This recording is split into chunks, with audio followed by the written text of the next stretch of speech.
What's going on, everybody? Hope you're all having a fantastic day today. Now, ladies and gentlemen, as you probably already know, Modern Warfare 3 Season 4 has officially went ahead and launched. And I gotta be real with you guys. You guys know on this channel, I enjoy Modern Warfare 3. Out of the past 5 Call of Duty games, this is hands down the best, and I would argue it would be even better. I would put it up with some of the OG classics if it didn't have skill-based matchmaking. But I'm going to be real. Honestly, it's a little bit more to why I personally believe that Xdefiant is still just going to slaughter Modern Warfare 3 Season 4 for me personally. Not for everybody, and clearly in my personal opinion, I feel like Call of Duty is still going to get insane player numbers and, metrics and so on and so forth, and they're going to outsell everything and, bring in a crazy amount of... We already know the deal, but I have to be real. I still feel like Xdefiant shines in one specific way over Call of Duty that just, once again, puts Season 4 to complete shame. But of course, ladies and gentlemen, before we go ahead and dive deep, if you guys are interested in more content just like this, don't forget to go ahead and subscribe and hit that bell. We post daily here at 8 in the morning Eastern Time. And if you guys are interested in any of my live streams, I do that over on Twitch pretty much daily besides Sundays. I have a link to that channel down in the description of this video. And that usually goes live between 12 to 1 p.m. Eastern Time. I might dabble a little bit with some more Modern Warfare 3 Season 4 today just so I can try to grind up a little bit more in the Battle Pass. But I can't lie, I might just be going ahead and playing Xdefiant in today's stream. But regardless, if you guys want to tune in, like I said, the link to that is down below.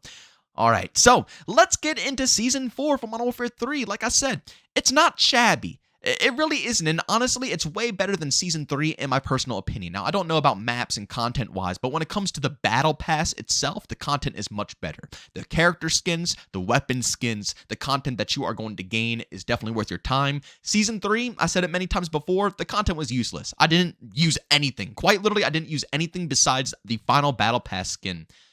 Throughout the whole Battle Pass. Everything else was just kind of garbage in my eyes. But Season 4 is a completely different story. Thank God, right? Because Season 1 and Season 2 did really solid with their Battle Passes. Season 3 confused me a bit on why they did what they did, but Season 4, they're back on track. They put out some pretty good content, so yes, the Battle Pass is pretty decent. The maps that they introduced are not bad. We got Paris, or Paris, you know what I'm saying?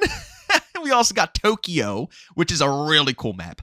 I would say out of the two right here, Paris or Tokyo, Tokyo is my go-to. I can definitely see a lot of resemblances from OG maps with Paris. I feel like that's what they're doing a lot with these maps. They're not remastering maps, but they're kind of, bringing bits and pieces of other OG maps and incorporating them into a brand new layout, a brand new design.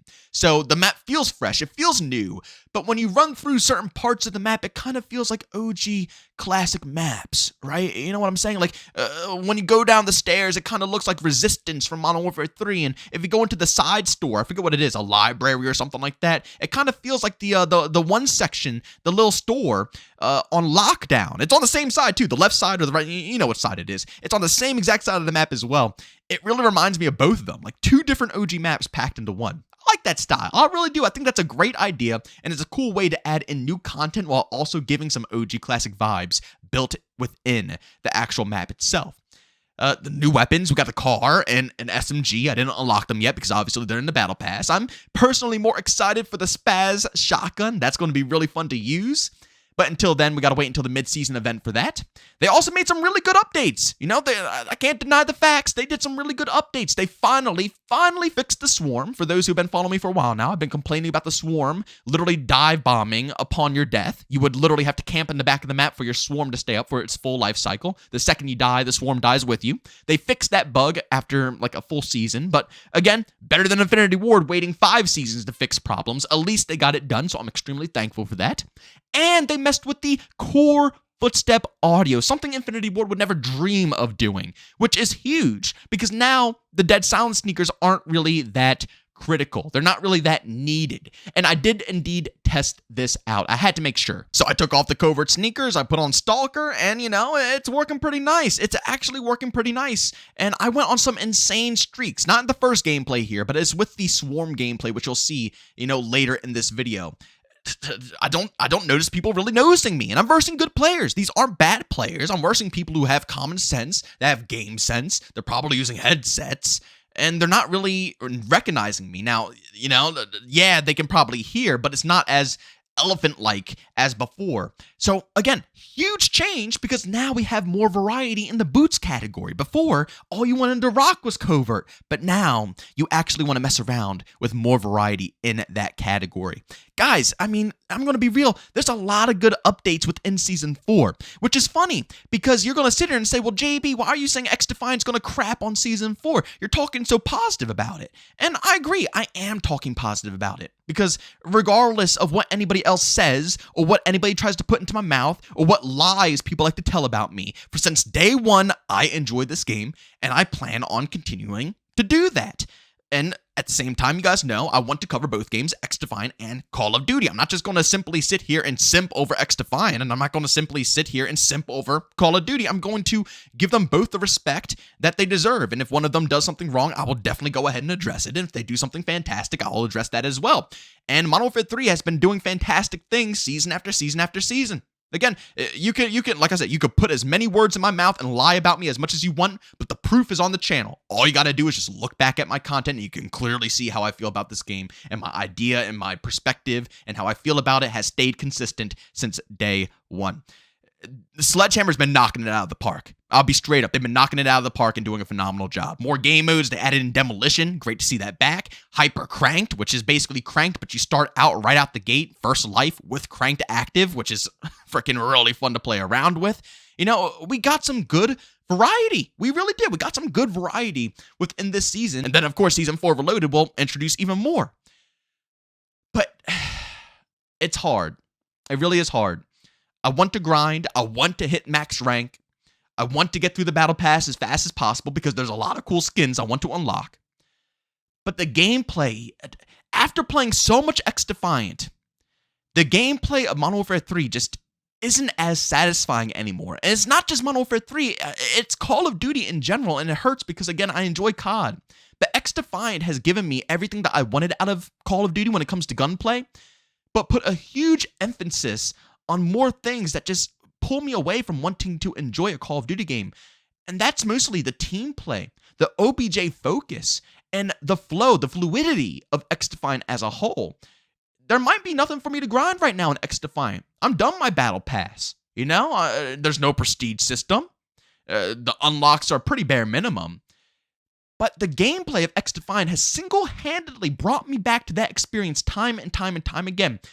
And I was grinding, you know, I got new content in Modern Warfare 3. Usually this is my time to grind. I'm pumped, I'm ready to go, fresh content. But I could only play for 2 to 3 hours, and I got right off and went back to Xdefiant. I just couldn't last. And again, it wasn't because the game was bad. It wasn't because it was a horrible update. The content's really good. It's just the gameplay and I guess the community, the player base as well, that just really puts a bad taste in my mouth. Like I said, Sledgehammer Games did a phenomenal job with this game, but I can't deny the facts.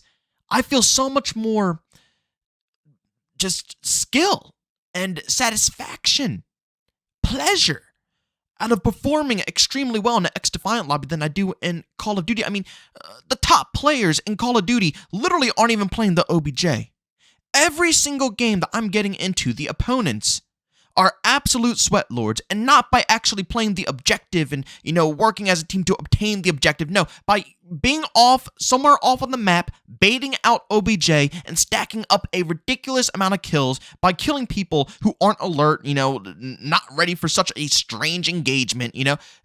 That's how they work the system within Call of Duty. And again, it works because Call of Duty rewards kills and streaks over actually performing what should be done in each match that you are playing. Whereas in Xdefiant, the top people on the leaderboards are the ones actually diving deep into the OBJ, the ones who actually have good gun skill, the ones who can take advantage of the movement within this game and the movement skill gap. Those are the top players who are topping the leaderboards every single time, and it makes me strive to want to improve and get better at the game.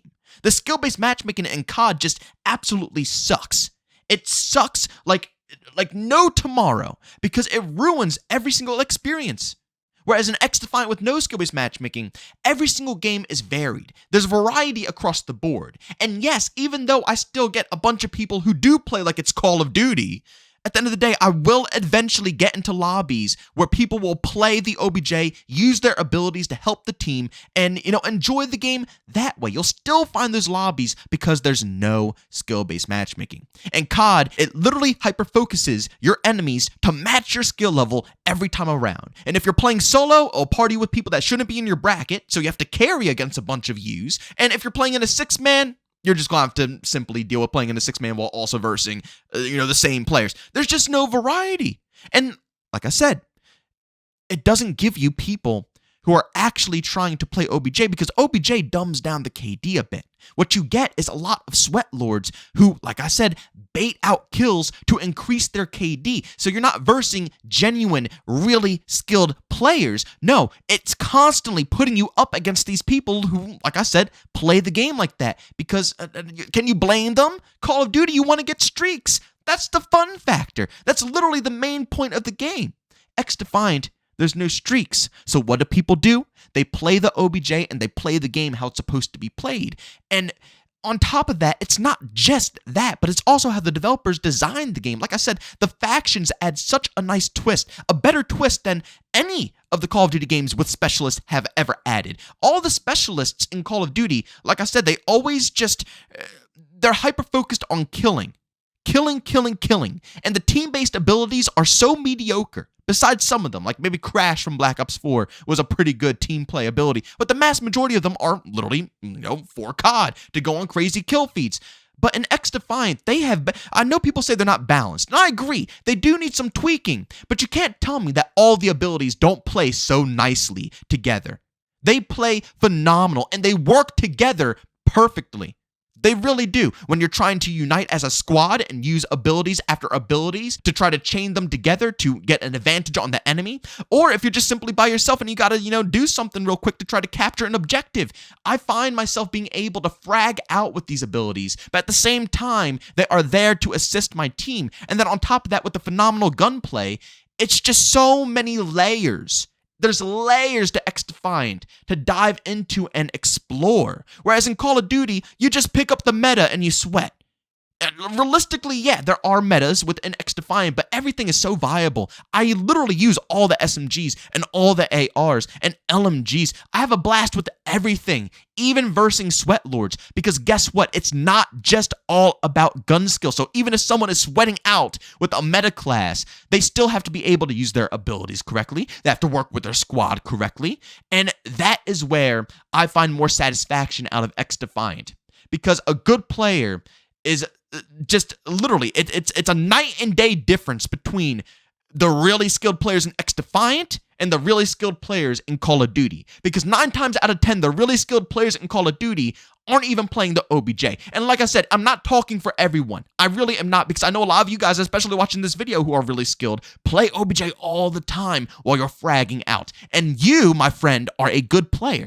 But the mass majority of the quote-unquote high KD players aren't actually good players. If you put them in a 4v4 competitive environment, 9 times out of 10, they're going to fold. It's just how it is. The best players are the ones who can juggle OBJ and the flags and the objectives, right? Those are the best ones. A lot of the competitive players, you see them work around the OBJs. You see, in pub matches, I'm not talking about competitive because competitive is completely different. In pub matches, they work around the OBJs, right? They know how to play the modes they're in and then work the spawns to benefit them so they can, play defense, win the game, but at the same time, get insane amounts of kills, crazy streaks, right? It's a difference between someone who pub stomps for KD by sitting out there and people who are genuinely good at the game. It's why a lot of the best players usually average about, I would say, a 2 KD, because it's hard to juggle both. It's hard to juggle both OBJ and kills. So, again, I really do enjoy what they introduced here within Modern Warfare 3 Season 4, and I enjoy Modern Warfare 3. I still enjoy it, but between the skill-based matchmaking forcing the lobbies to be so similar to one another, and all the players being exactly like this, it's hard to want to grind. I have to be real, it's really hard to want to grind this game after, seriously getting a game that gives me similar gunplay, but actually hyper-focuses on players really playing the OBJ and rewards players for playing the OBJ and knowing how to use their abilities. You know, you can't just spam abilities, because even if you spam abilities, if they're only benefiting you, you don't get that many support points. You know, you want support points off of benefiting your team, getting assists off your abilities, and just benefiting your team as a whole. It's a lot, like I said, it's a lot of layers to Xdefiant, to constantly, consistently topping leaderboards and being a good top tier player. So many layers. And it really makes it hard to want to dive back into Modern Warfare 3 and really give this new season a shot. But again, I really do believe, personally, that is one of the main reasons why Xdefiant is going to continue to really weigh down on Call of Duty to a certain degree. There's still going to be people who will much rather hop into a match or two of Call of Duty over Xdefiant. But seriously, Xdefiant has tapped into a really good style of gameplay. They have. They found the perfect way of turning Call of Duty into, what it really, should eventually evolve into, in my opinion. Because I've always been the type of player, like I said, when I play OBJ, I like that. I like being a guy who can play OBJ and frag out, right? Those are the best players. But Call of Duty never rewards that. They never strive for that, whereas in Xdefiant, they took the gunplay of COD and just incorporated the team aspect to make sure you actually want to work around an OBJ and feel rewarded for improving at, gunplay, movement, playing OBJ, using your abilities, all that stuff, because it all adds up to being a consistently good Xdefiant player. But guys, let me know what you guys think down in the comment section. Do you think Season 4 is fantastic? Do you think it's enough to pull you away from Xdefiant? Are you even still playing Xdefiant? I know it's a lot of people who don't care for the game, but it's good content. Like I said, this isn't a bad update, and they did some good changes like fixing the swarm and also reducing the general footstep noise to make it so you don't have to be forced to use covert sneakers. But I don't know if it's the matchmaking or what, but after playing so much Xdefiant, it's like, even with no content to grind for, I would still rather just play match to match to match in Xdefiant, because it feels so much more rewarding. When I finish a match of Xdefiant, it feels rewarding, whereas I finish a match of COD, it still feels like kind of like a chore, because it's just, I really am chalking it up to the people that I'm playing up against, really. Like I said, I really enjoy versing sweaty players in Xdefiant 10 trillion times more than versing sweaty players in Call of Duty. I'll leave it at that. But ladies and gentlemen, if you enjoyed this video, leave a like. If you hate it, leave a dislike. Don't forget to subscribe and hit that bell. We post daily here at 8 in the morning Eastern time. And of course, if you guys want to check out my live stream, I do that pretty much daily besides Sundays over on Twitch. I got a link to that channel down in the description of this video. But as always, thank you for tuning in, and I'll see you all on the next one. Peace out.